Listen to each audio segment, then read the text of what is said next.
This is Ruben. We're going to do the rear carrier bearings on an LTZ 400. I'll give you an overview of what we're going to do and show you in little clips. Try to make this short and straightforward so you watch. So the first thing we're going to do is take off left tire. We'll take off the brake caliper. We'll take off the hub. We'll loosen this and slide off the sprocket, and then the whole axle should go out this way, so you don't have to take that wheel off. And then the bearings should be there, and we can drive them out. All right, I got it supported, so the wheel's actually off the ground. Here you can see the shake. I don't know if I can show you a little bit, if you can notice. But it's able to wiggle back and forth and up and down.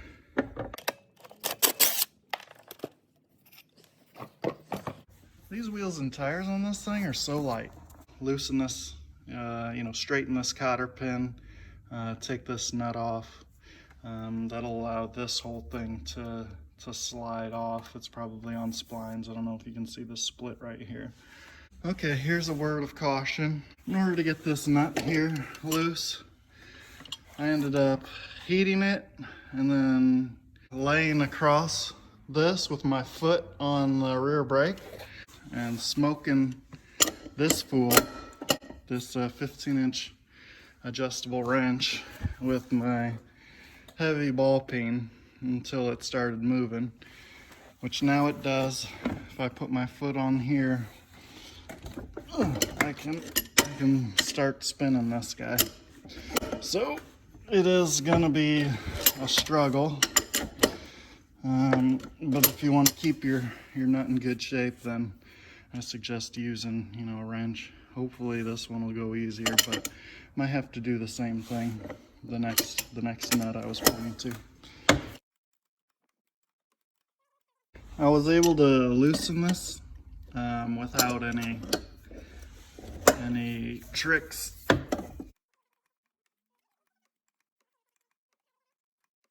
Loosening the chain tensioning system. I think I have to loosen these too in order for it to move. Loosening the brake caliper.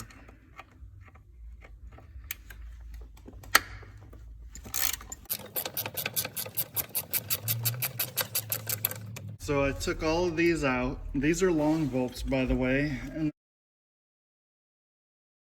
then you have to hammer this off. This is on splines, like we talked about, and so is the hub. The caliper's off also. So now hopefully we can just slide everything out. I did have to take this back plate off in order to get enough movement in order to take the chain off. So I'm gonna be aware of that. Now that's off. Now we should be able to slide the whole assembly out this way. And there's the bearings. I do think this will be, if I can get this out, nice to put the bearings in, outside of the bike. So we'll see if I can do that or not. So this back piece is slotted, so you can actually slide those bolts out, and the whole assembly's coming off. So I assume I'll have to hammer this off. Also to note that you can buy this whole assembly with the bearing in it on eBay. So if you wanted to, speed up this process, I just have the bearings, so I'll have to put the bearings in this piece. And give you a little sound demonstration. We can do before and after to see how the bearings help. You can see how noisy those bearings are, and there's some play in it too. So I got this free. I used my door panel tool to get the seals out and just pried it up. These are the bearings that are still in it, and they're in pretty bad shape. I did have to hammer it off the axle. So when I go to put it back together, I'm gonna have to make sure this corner isn't raised like it is, which I can do with a file or a stone or something. I have both. Now I'm going to use a punch like I did the front wheel bearings in that video. Stick it down, you should be able to feel the ledge, and you can hammer out the old bearings.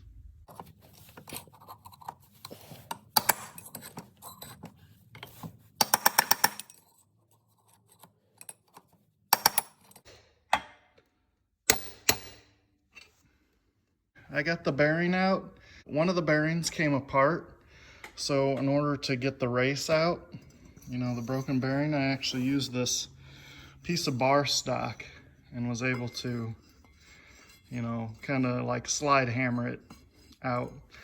So that's what I did. It was a little challenging. I also cleaned up, you know, what all's going back together as best I could. So you can see that's all cleaned. You know, even the sprocket's cleaned and the hub. So I got the bearing out of the freezer. We'll put it in. I did grease the hole a little bit. We'll have to hit it with this socket. Pretty much the only reason I have a 3/4 inch socket set.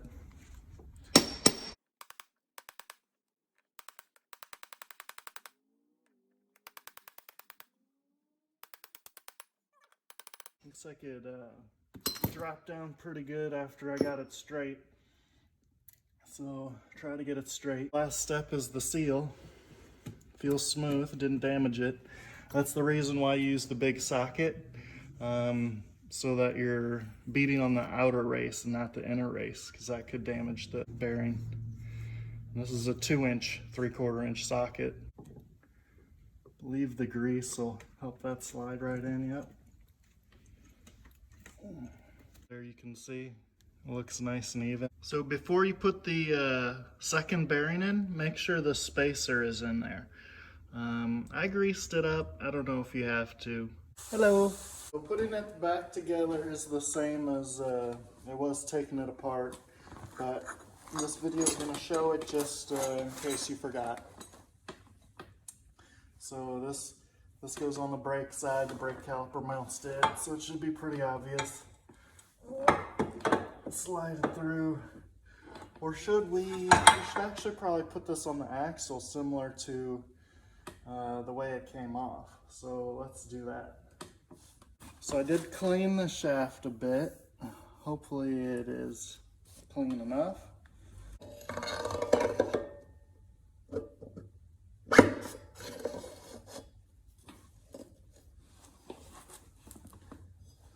Okay.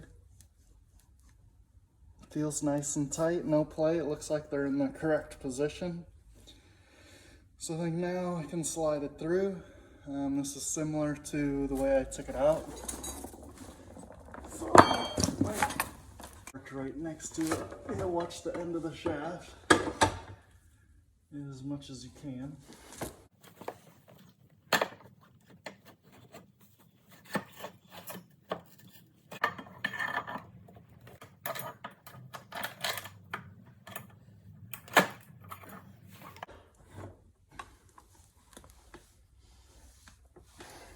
Alright, so when you're pushing in the axle shaft, if you do it the way I just did it, make sure you put the chain on the sprocket, and make sure, you know, your sprocket's here when you're pushing it through, and that'll help it, you know, because I don't think you have quite the adjustment you need.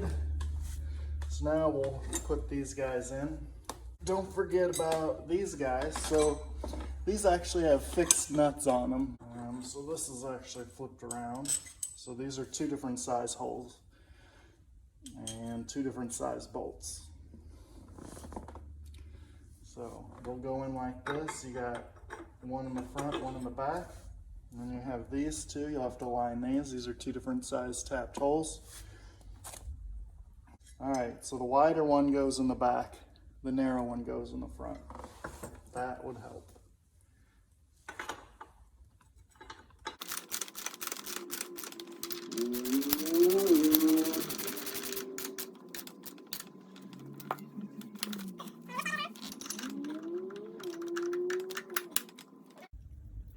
All right, so I got these 2 nuts on. That's what we're going to use to tension the chain with, and then we'll final tighten these. I don't want to put this on yet until those are tightened, but you know, those will go on too. I'm getting to the axle though, so we'll want to put the 2 washers on first. And the reason for that, this is how it came apart too, but the reason for that is it takes away some of the friction when you're turning, so you can put more preload, you know, more axial load on this. So the skinny nut went on mine against here. I would have thought it would have been the fatter one, but I'm gonna put it back together the way it was. And actually it looks like this has a counter bore, so that would go into, so it looks right. So we'll tighten that down, and this is going to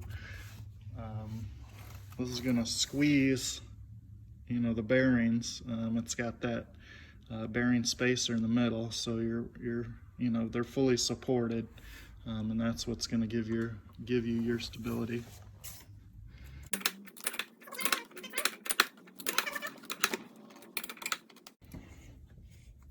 Putting on the final nut, and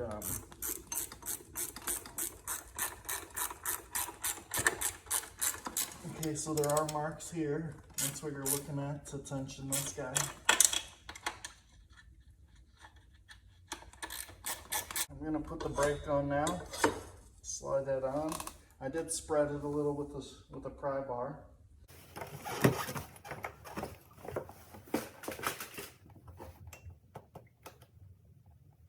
So I'm almost to the end. I got the jam nut on, nice and tight.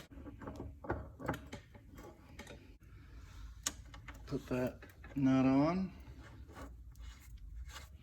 And then the cotter pin, and then the wheel's ready to go back on. All right, final steps to put your wheel back on. So that wraps it up for the 2003 LTZ 400 carrier bearing replacement video. I hope it was helpful, and I hope you like my videos. Hopefully there's more to come.